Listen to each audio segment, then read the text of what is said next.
Alright, magandang araw mga katracker. Ayan, solid na to mga katracker. Ilalabas na ng kliyente namin. Ito po ay Japan Surplus Truck Isuzu Giga 10-wheeler freezer body. Ayan, nireko na po namin. Ito po yung itsura niya. Ayan, color red. Fully repaint, urethane paint yung ginamit. Tapos yung pang ilalim naman, undercoat na kulay itim. Ayan, silipin po natin para magkaroon kayo ng idea and reference. Talagang solid na to. Ang makina po nito ay 10PE1. Ayan, B-type engine, 10 cylinder, mechanical engine. Ayan. Ayan, may capacity po siya na 24,000. Gross weight, net capacity naman na 12,000. Ito po yung loob. Ayan. Naka-upholstery yung mga upuan, naka-floor matting na brand new dashboard. Tapos, yan po yung ating mga accessories and kompleto na accessories. Tapos 7-speed manual transmission. Ayan, manual transmission po. Tapos brand new tires. Ayan, 11R 22.5, 8 stud, tubeless, steel rim. Ayan po. Ayan, molye, harap likod. Ayan.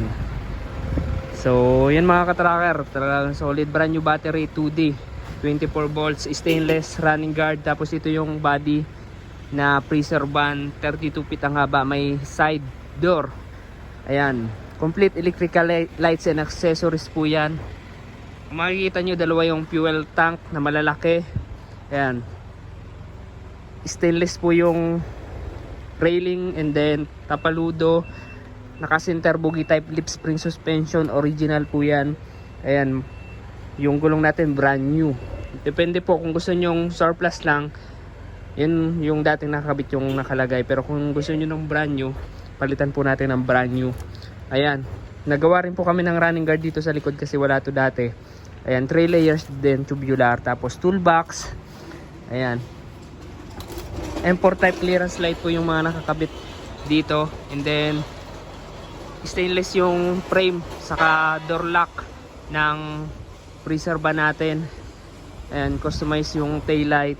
May plaka na nakarehistro. Ayan, nakarehistro na po ito. Ibabiyahin na lang ng ating client.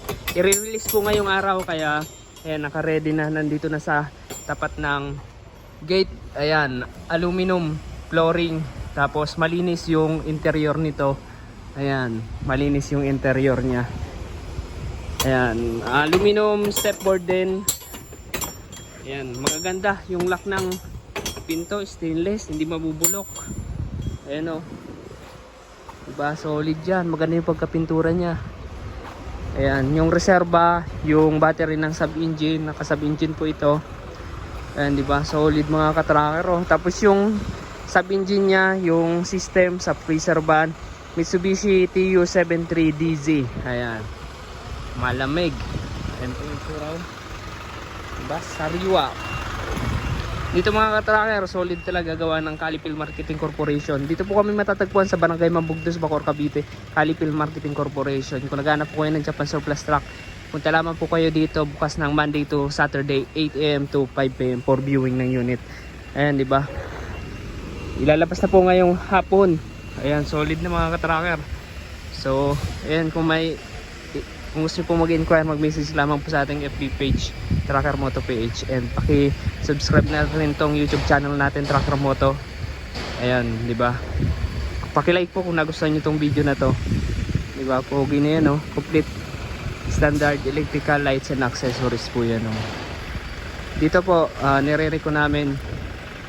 Ayan, saka lang namin nire-recon kapag ilalabas na yung kapag napili nyo na yung unit, depende sa gusto nyo pagkakayari. Ayan, diba, nakapilan na dito yung mga i-release namin ngayong hapon nandito sa bungad. So ayan,